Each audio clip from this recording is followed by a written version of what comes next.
All right. Hey, how's everybody doing? Hey, Carl.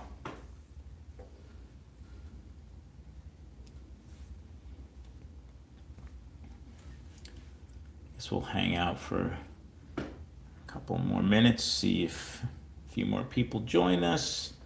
I want to try and get this done before 8 o'clock because I believe Scott's House of HO is going on tonight at 8, and I wanted to tune into that.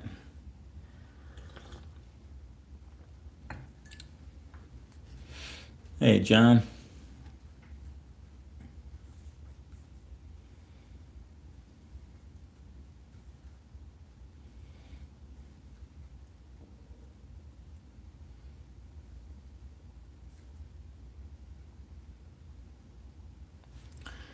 All right, so I have here, oh, hey, Mike.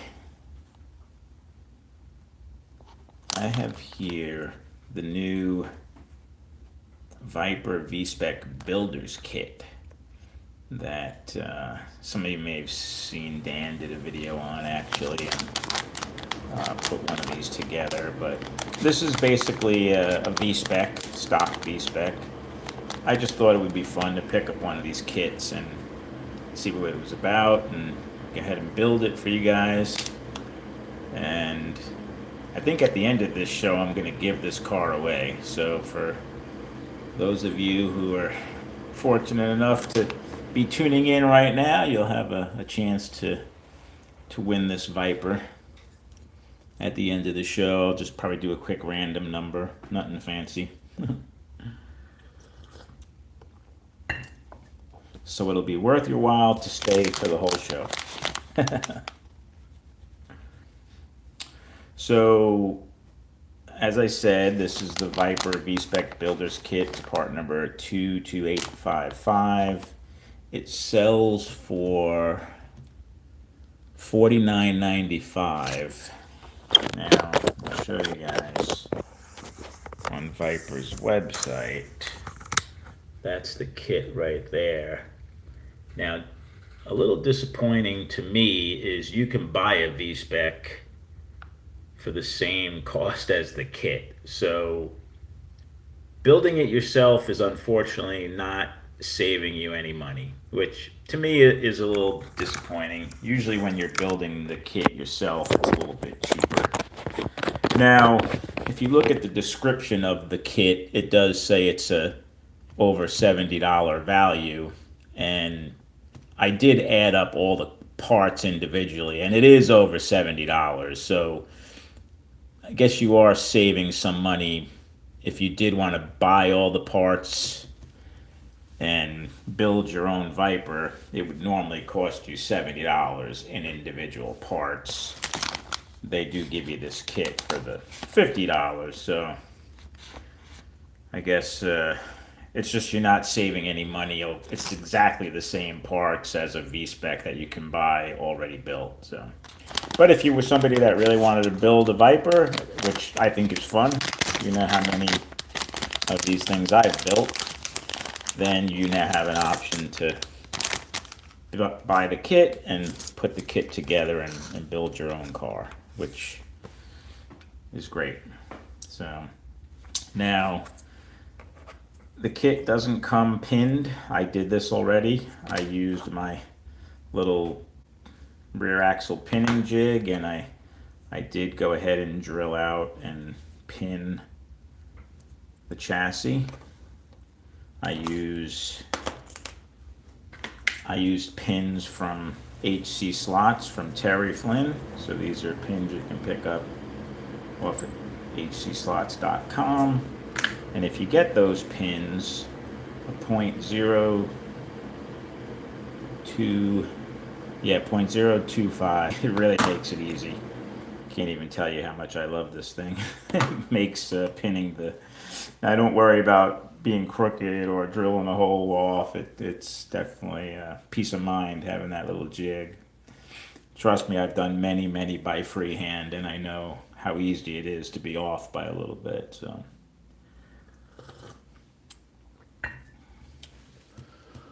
All right, so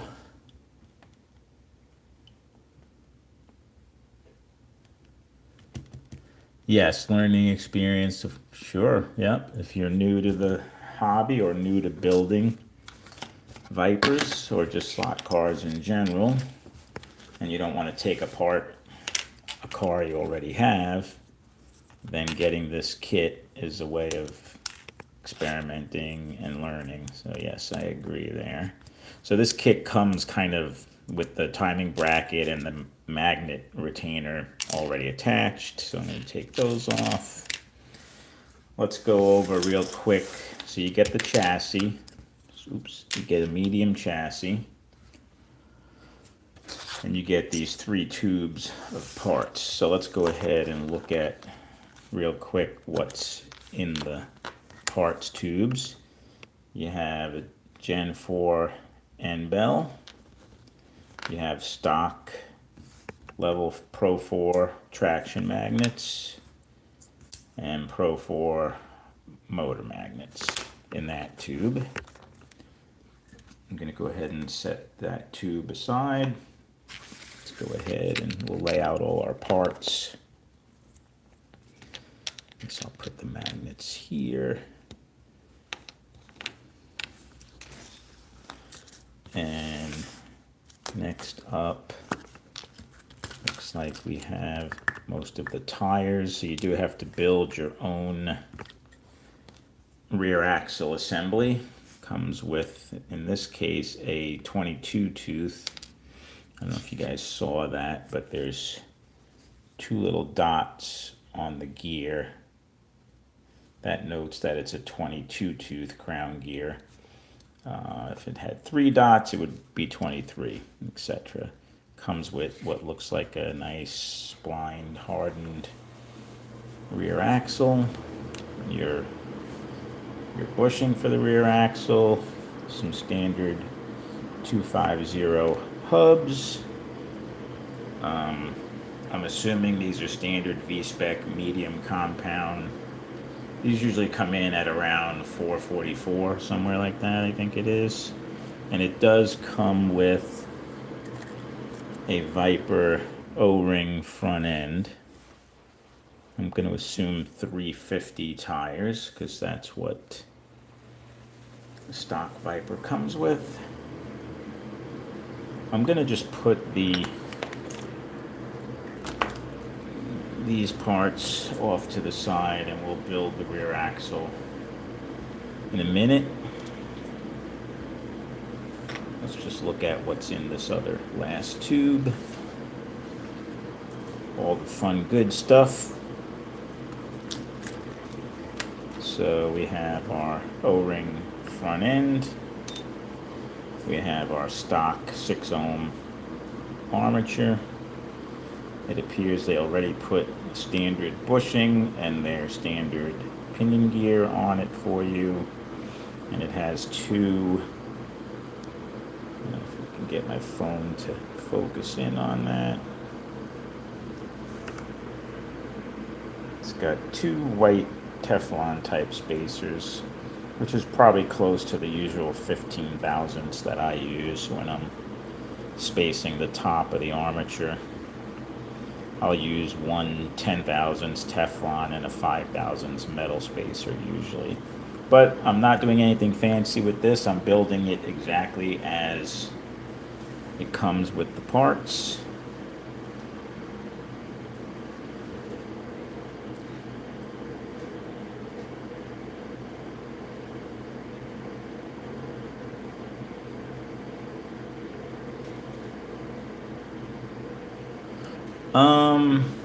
Well, as far as breaking the bits, you could still break them if you're not careful. I mean, these bits are... I haven't broken any of these standard longer regular bits, fortunately. They have a little bit of flex to them. Still got to be careful though. You could definitely,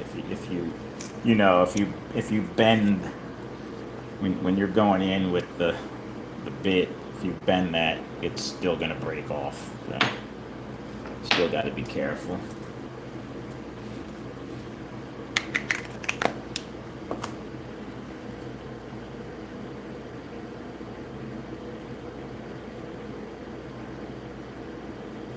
Hey, Pat. Hopefully I didn't miss anybody. Carl, I think I already said hi to you. Hey, Keith. Hey, the dude.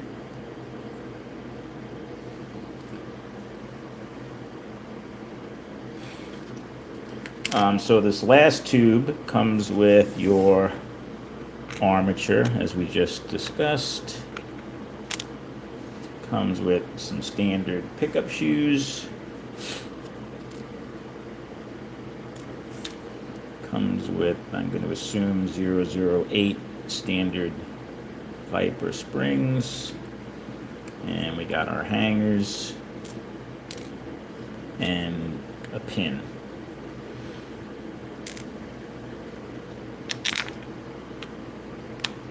So there's all our parts.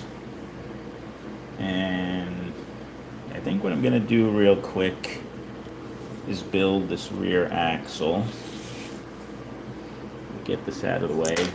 As Snuggy already chimed in and mentioned, if you do have a press, and I got mine from HC Slots, it does, you do need some kind of press to properly build these rear axle assemblies. Hey, Ricky.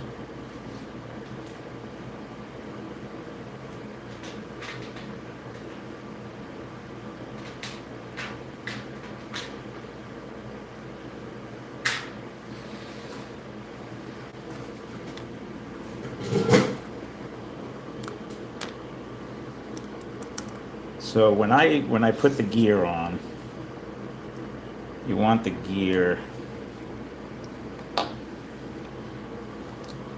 The gear is going to come through and kind of, the end of the gear is going to end almost right at the end of the spline.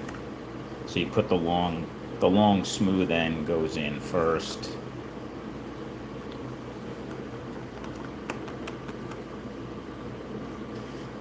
And I'm using this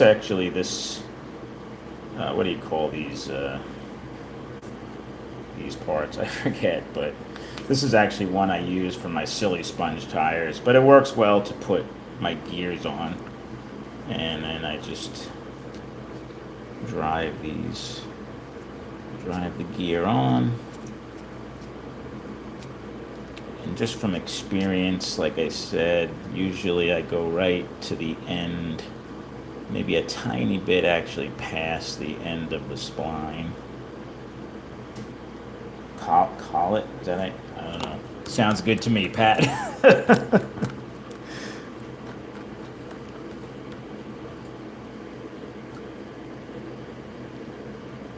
Quick, someone Google it.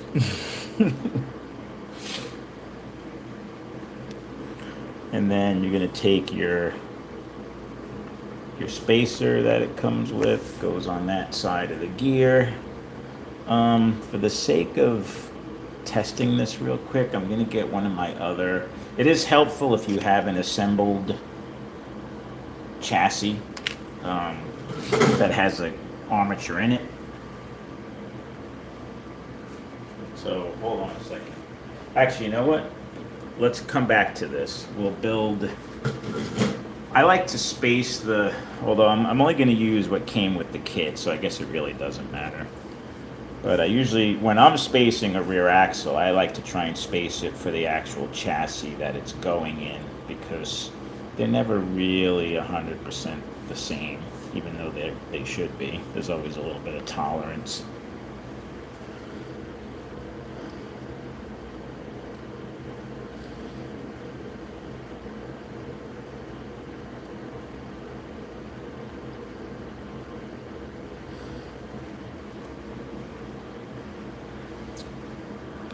So yeah, these are all the tools of the trade. I got my little tweezers, I got a pinion gear tool, a tiny little screwdriver that I use to get the end bell in. I'll show you guys all that, all standard stuff.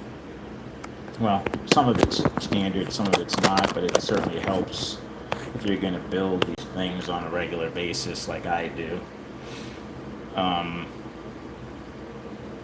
Just for the sake of seeing if the pinion gear, the crown gear is where we want it,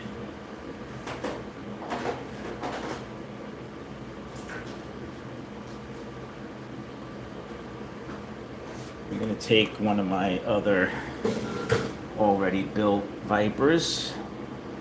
This happens to have some nice aluminum wheels from Stephen Petrush. And Stephen actually made all these, whatever we want to call these things. He made some of these for me. So apparently, if it's made out of metal, Stephen can make it.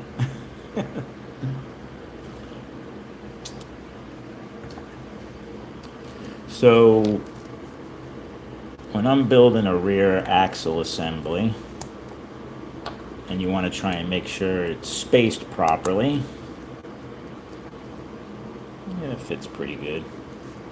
I like to see, like I could already tell this has to go in a little more. This side's a little bit longer than that side. I mean, it doesn't have to be perfect, but I try to get it as, I mean, you can like get out your calipers if you want and like measure it. But I just mostly do it by eye. But I am gonna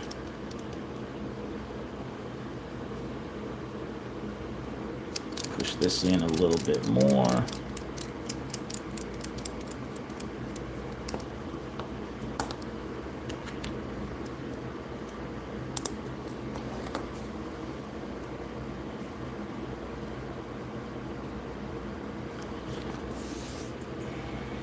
That looks pretty good.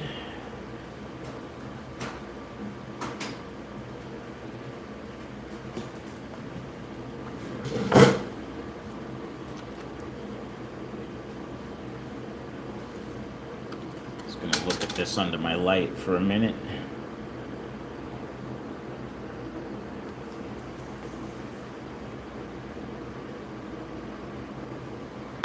Yeah, I think that looks pretty good. I think that's close enough to put the hubs on.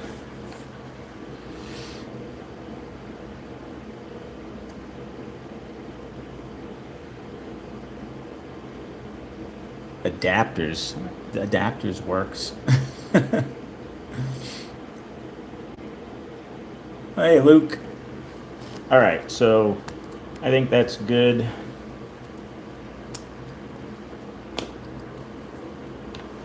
Go ahead and press on our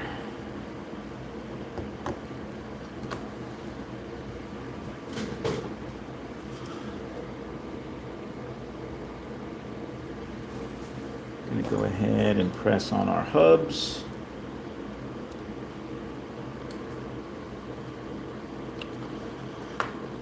These are kind of nice because these are made to fit. So this will stop right at that opening and it will prevent the axle from going past. Kind of made for a Viper setup actually. Stephen he actually made these for his aluminum hubs. Actually for these, but they're the same depth as a standard 250 hub, I believe. So I'm going to just drive this all the way till it stops. Okay, so it just stopped.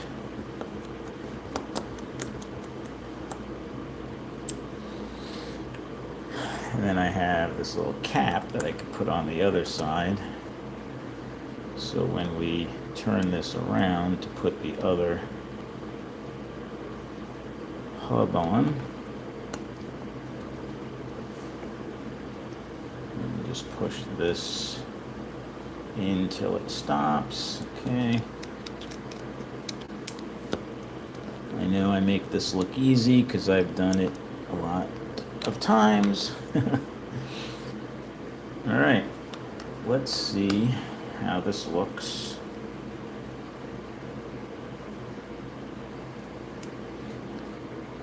I'm going to put it back in this other chassis.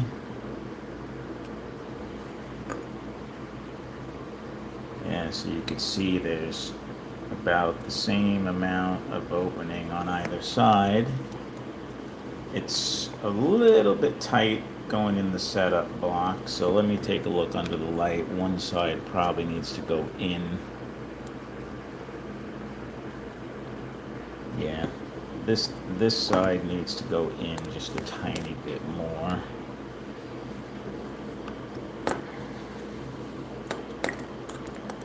So to do that, since I got to go past the stopper,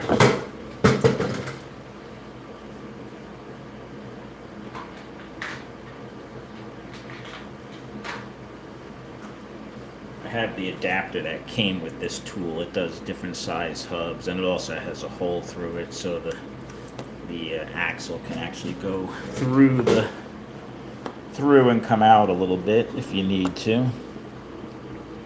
So I'm just gonna push a tiny bit more on that side. This is where you gotta sometimes do a little back and forth. If I go too far, then I'll just pull it back out with the puller. Alright, so it fits perfectly. Looks good. Hey, Josh.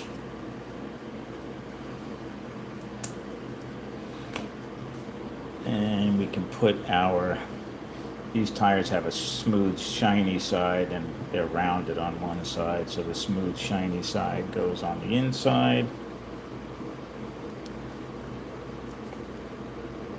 And there's our rear axle, ready to go.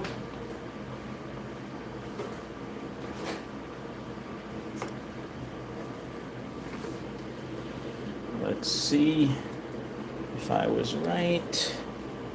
444. Yep, 444 it is.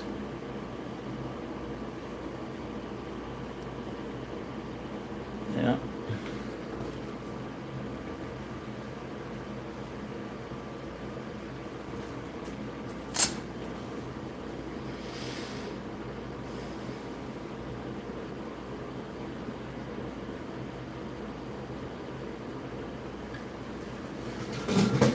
Yeah, let's not get too carried away with all the tools you need. You don't need to have a brush break-in tool or even this tool.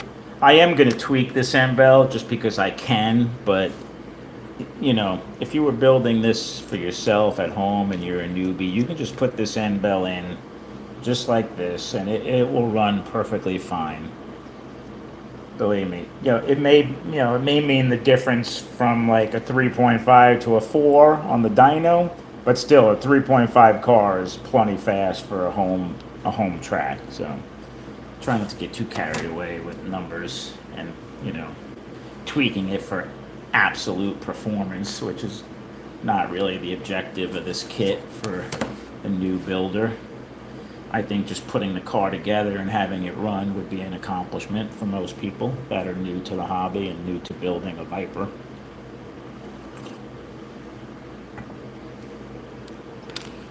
Alright, so we can clear up our tools for building the rear axle assembly. How we doing on time? 27:24. Trying to get done by 8.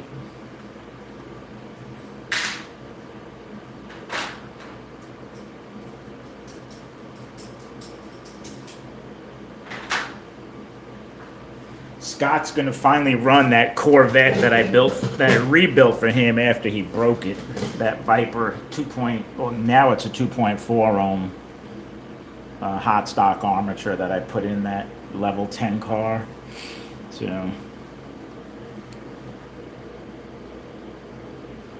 don't tell Rich that. All right, let's continue. So, as Snuggy mentioned, you can get this tool from John J Products on Facebook. And this tool helps you kind of tweak the endbell. And you could either do moderate or maximum. It basically changes the timing of the brushes a little bit and puts an angle to them and gives you a little bit better tension on the brush arms. So and this new version of the tool only has one pin in the cap. So you have to put it in and then turn it around and do it again. So what I do is I use the little Viper VSR logo, and I'll put that on top. This is if you have the newer Gen 4 end bells. And you just want to put that in. You want to make sure that that pin is under the arm here and just above the arm on the bottom. And you just take the cap.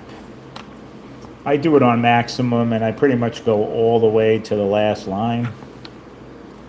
You could already kind of see that the top arm has an angle to it now. And then I'll turn this around. Do the same thing. So now you can see the brushes are a little bit offset. They're not sitting right on top of each other. Could do it a little bit more. On my tool, I have to go a little bit past the maximum line to really get it where I like the brushes to be.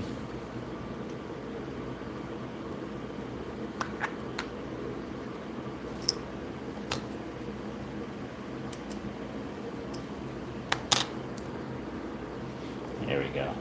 Now you can see they're like 50-50. I like to set the brush so that it's 50% hanging over the other brush, if that makes sense.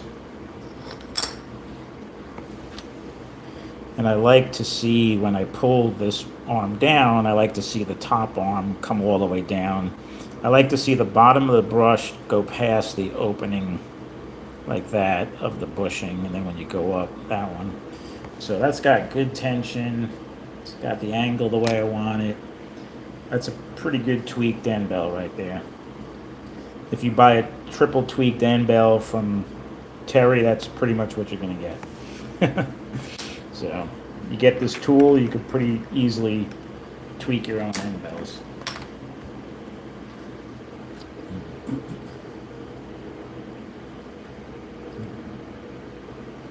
All right, let's continue on with this thing. Sorry I'm going quick, but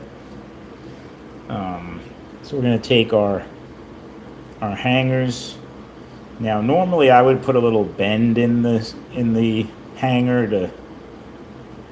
Oh heck, I guess I'll do that little mod. Why not?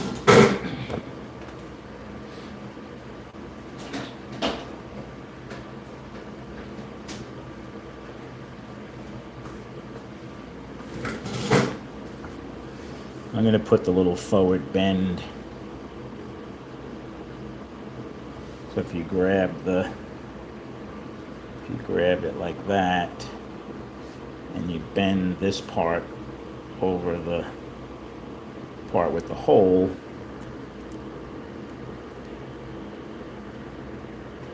so you grab it like that. I got to do this under the light so I can see what I'm doing. You just want to kind of get this top part here to have a little bit of an angle to it. It just helps hold the brush in better, so when you have crashes and stuff, you could probably put a little bit more of a bend in this. You're less likely to pop a pickup shoe off if you put this little bend in the hanger. I believe Terry sells hangers that are already tweaked like this. And this I got from watching Terry, so I can't take credit for this. I learned it, like everything else I did in this hobby, I learned from someone else. And I'm just trying to pass that information on to you guys. Sorry if I'm repeating myself. I know for some of you guys, you've watched me do this a bunch of times. I don't know why the heck sometimes I have such a hard time getting the simplest, get these dinging hangers to pop in, but they just go right in. There we go. You can kind of feel it click in place. There we go. That one popped right in. Now I noticed Dan likes to put the springs and pickup shoes on, and he pre-builds the whole front end. I don't. I put them on after. You could do it either way. I guess. Oh, you know what we should do before I go any further? Let's put the pin, the guide pin in. I use a smooth pliers that's not like doesn't have a rough edge.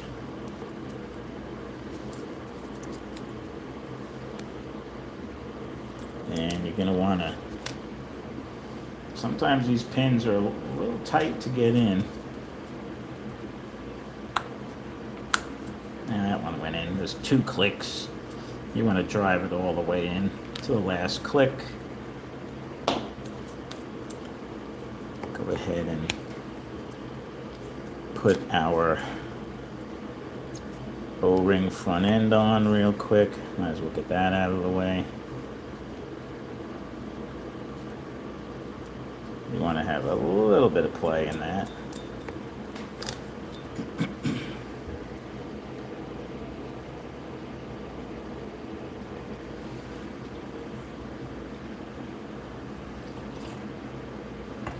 Well, I don't know about master, but I certainly can build a Viper in my sleep. When you've built I've probably built about 50 of these cars, so.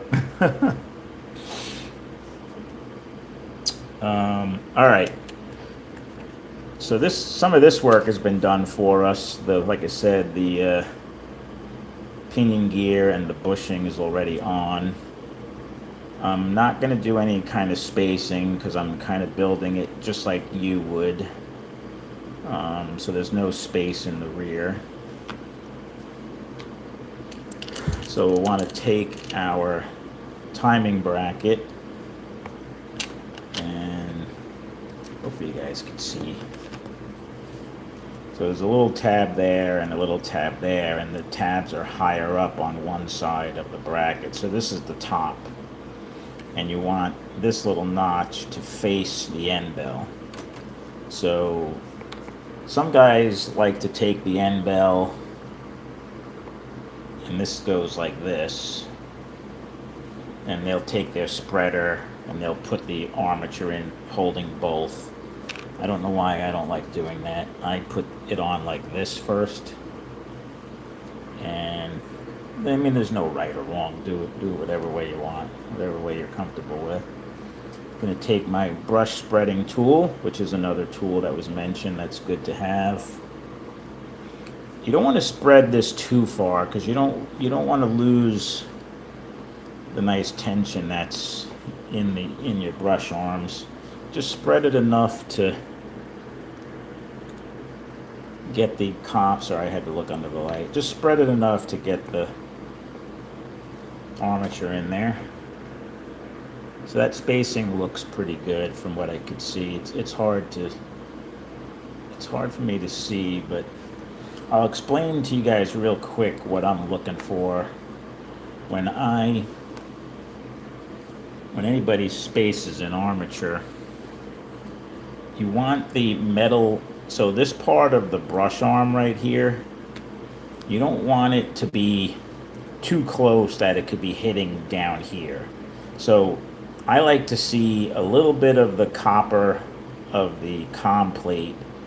When I put this all together, I can look in and see that brush arm is sitting like right up there, and I could see this copper and the brush arms like there. You don't want it to be too far this way or too far up either. So you kind of want it to sit, you want the brushes to sit like right in the middle of the com.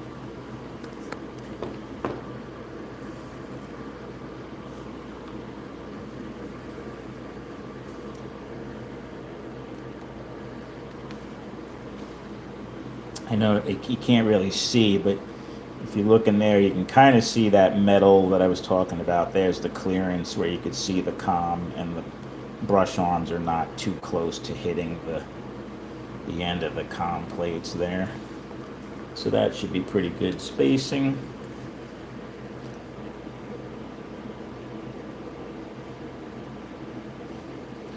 Then we're going to take our motor magnets.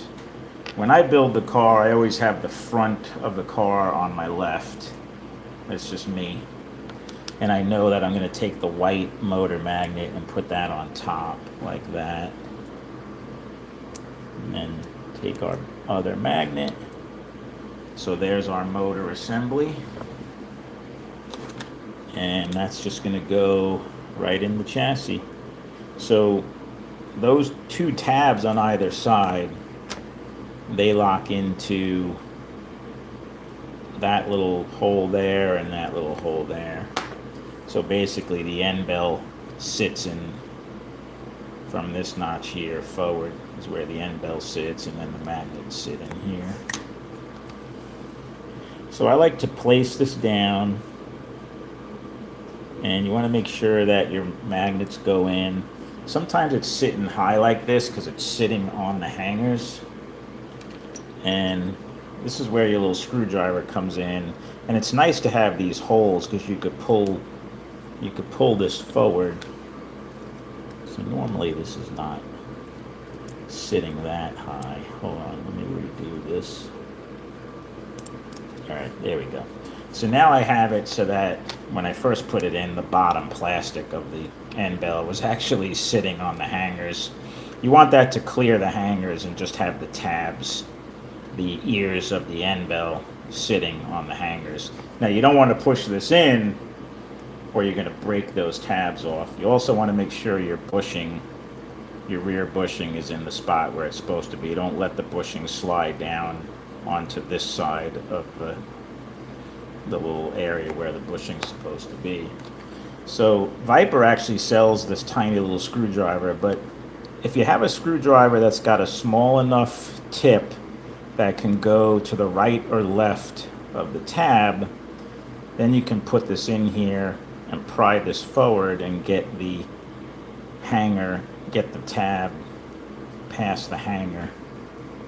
And then we'll do that. Gotta look under the light. We'll do that for the other side. So there, I just tweaked it. So now both, and that one go back. Yeah, so they're both now under the hangers. So if I push this down, it's not going to break off the tab. So I'm going to push that down, push the back in. Yeah, there's a little more space in there than I would like, but you know, that's how the kit comes, so that's how I'm going to build it. But there's probably about 10,000 space there. I would normally put like a 5,000 spacer in there. I like for there to be about 5,000 of space. But that's not the end of the world. You'd rather it be loose than tight, that's for sure. It's not like it's super, super loose. It's fine. Like that. So that's it. Our motor is assembled. Oh, you know what I forgot to do? Dang it. What time is it? 7:40. Oh no. I was going to use my little tool to break in the brushes. Let's do it real quick. I can show you these other tools that Snuggie was talking about. These are optional. You don't even have to do what I just did. You know, you can just put it together with the end bell as is. But since I have these tools, this will make for a better initial running car. So I'm going to take, this is the fine or coarse tool that Viper and NHC slot sells. So you can push that in, take your spreader out, turn it about 10 times or so, 10 or 15 times.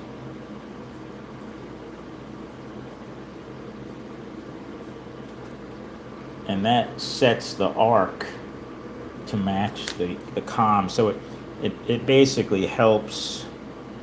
So you can kind of see now there's an arc there. It's not flat. Blow out any dust. And then I also have a finer one. Viper sells two. This is their newer tool. This is one I had that I bought from, I think it was Scale Engineering. But I usually run both. I'll use the coarse tool first, and then I'll do a few turns with the finer tool. This will probably get these brushes broken in like around 80% or so. I'll take a look at them under the light.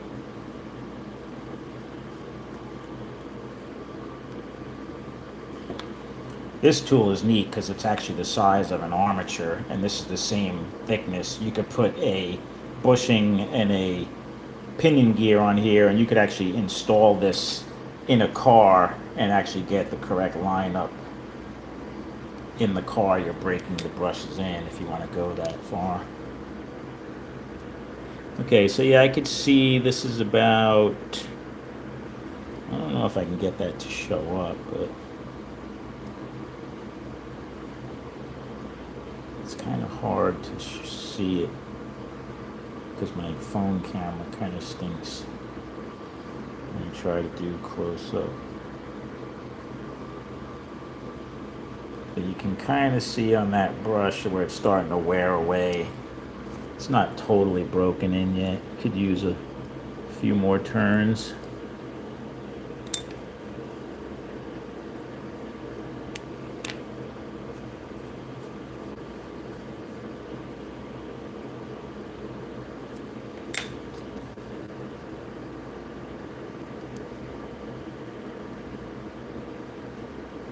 I'm just giving it a few more turns, trying to rush this. Normally I would take a little more time tweaking the end bell, but it'll break in as you use the car as well, so it's not the end of the world. Yeah. Plus it wears the brushes down quicker. Yeah, there we go. So that's about 75% broken in. Hopefully I didn't just lose all of my nice tension that I put in this. That still looks good. All right. Sorry about that little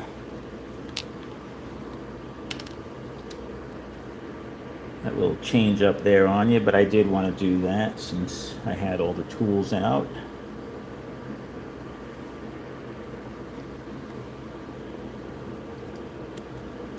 Let's slap this back together real quick.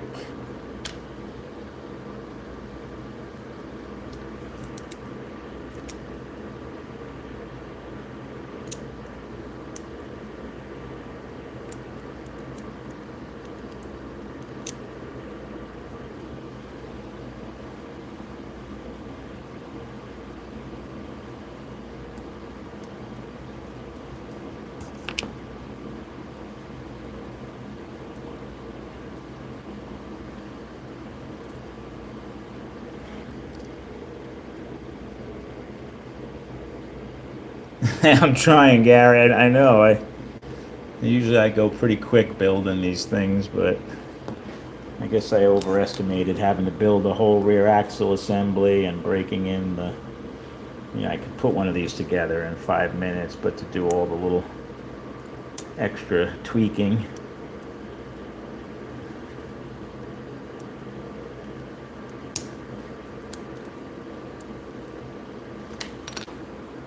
Takes a little bit longer. I think Viper put on their site that it takes about an hour. Hey Jack, how you doing, buddy? I'm still working on my coffee. It's lukewarm now. I didn't even drink any of it. All right, let's finish this up. So now we're going to take our motor magnet. So the motor magnets actually have the traction magnets actually have a dot on them as well. And that white dot magnet sticks, the surface of the magnet that would touch the rail sticks to that side. So that's high downforce. Normally, most guys want to put the magnets in high downforce.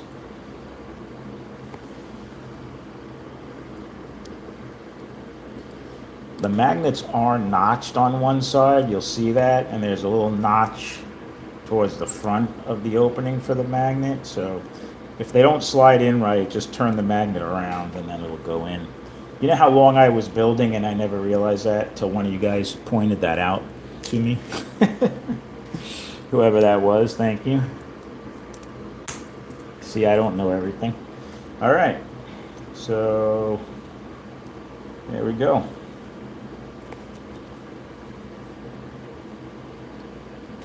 Our chassis is built. Our motor's in. Uh-oh. Dropped the spring. Stuck to the magnet. These springs are magnetic. They will stick to your magnets.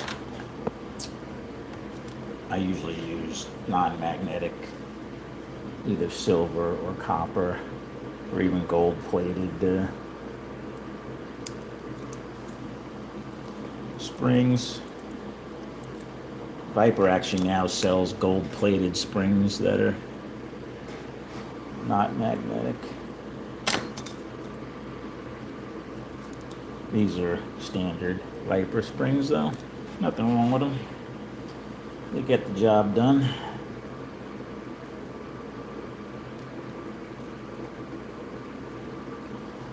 Since I put that little forward bend, you got to put this end of the pickup shoe in first. You got to kind of go underneath, and then just gently push down on that.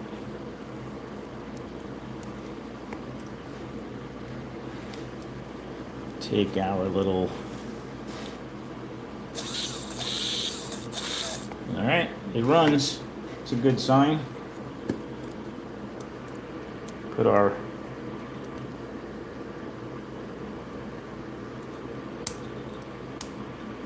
rear axle in.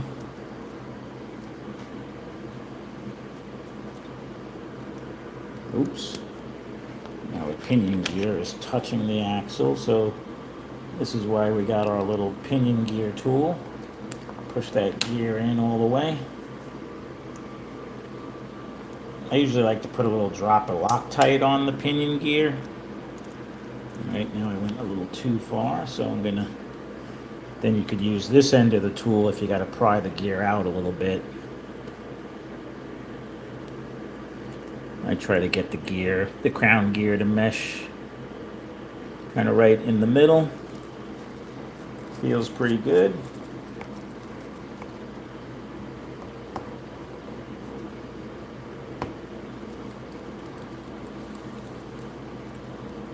Yeah, there's 008 springs.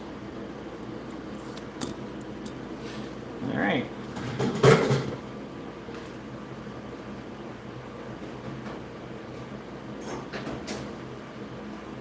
We'll put our O-rings on.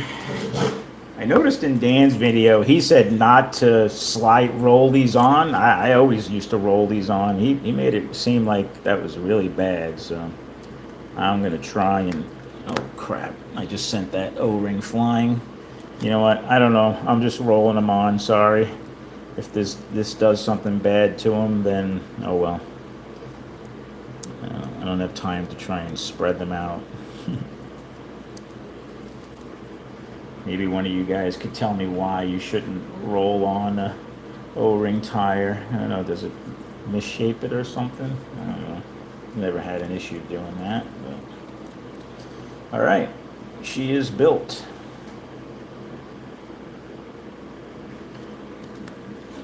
Give her a little dab of oil on the bushings.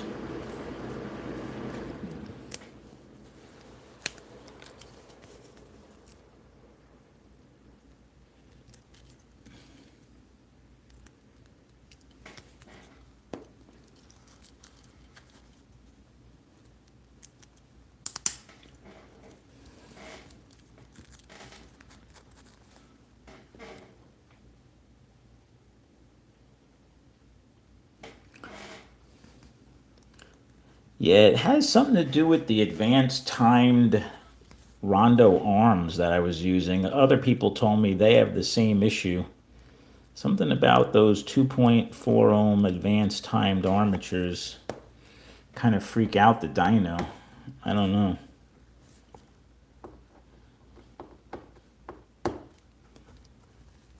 It's only those armatures that have that issue.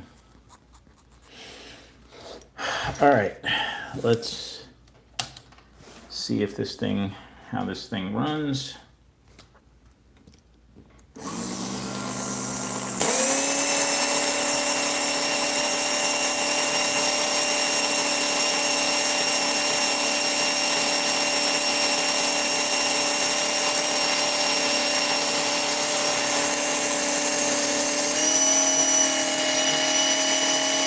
There she goes.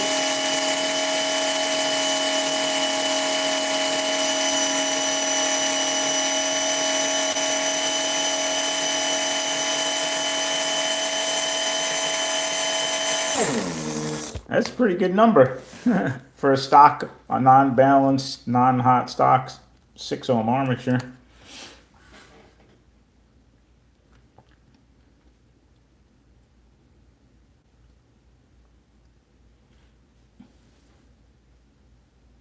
Warped with heat. No, not. There's nothing warped with heat on my rondo arm cars. That's not what's happening. It's just something with the electronics and how the the dyno supplies power to the car. It's, I don't know. I can't explain it. I'm not an expert on that, but the cars run perfectly fine on the track. They don't behave the way they do on the dyno on the track. So, all right, there you go. There's your Viper VSPEC kit, Builders Kit. Oh, and I didn't even advance the timing. You can push down on the driver's side and advance the timing.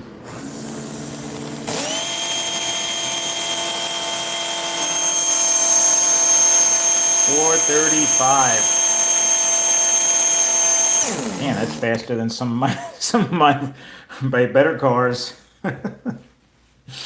There you go.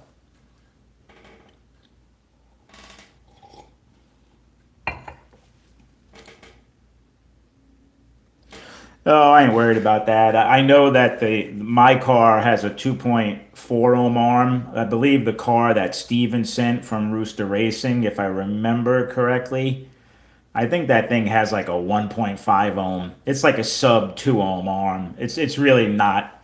It's not really a fair race when you're doing different ohm armatures. But they're both going to be very fast cars, so I think it's going to come down to whose car actually handles better. His car is a V3, so it does have bigger magnets, so that might give it an edge in handling as well. Real quick, should we try and give this car away? I showed 19 people. I'm going to put this body on it so you guys have a complete car. This is a spare body from J Jap. What do you guys think? You wanna win that car? Exactly, Pat. What do you say? Oh, we got 22 people on now. How about we'll do a random number? Wait, let me write it down.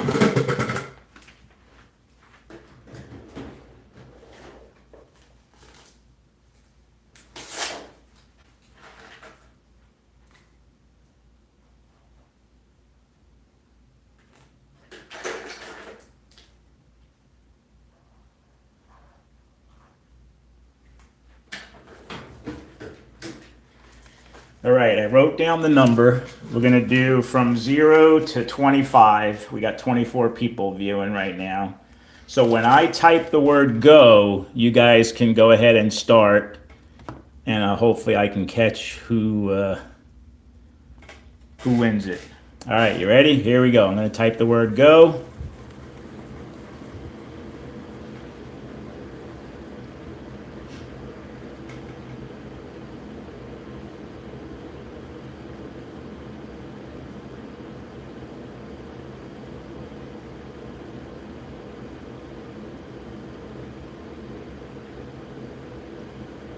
Stop. We have a winner.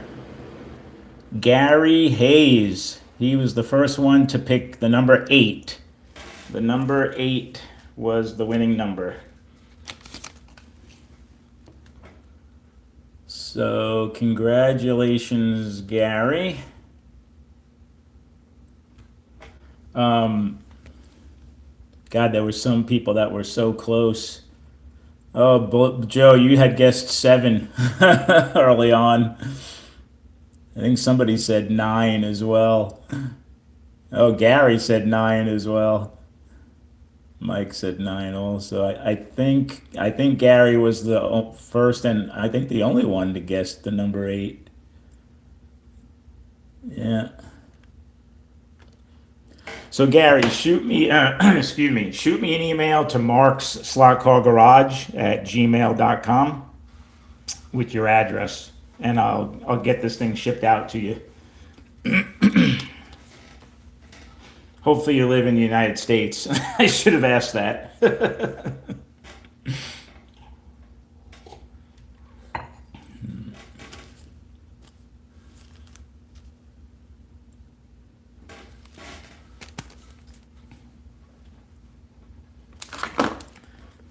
And you know what?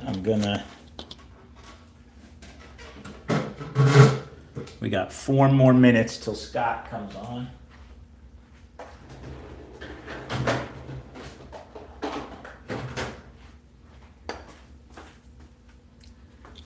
Put your car in a little case there.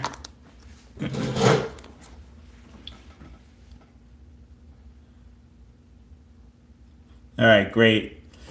All right, guys. Hey, this was fun. I enjoyed doing that, and there you go. That's the Viper Builders Kit. You guys can pick up one of these kits yourself and have at it. Build your own Viper. Have fun. All right, let's all jump over to Scott's channel and say hi to Scott and watch him run some cars. All right, guys. Thanks. Talk with everybody soon. Bye.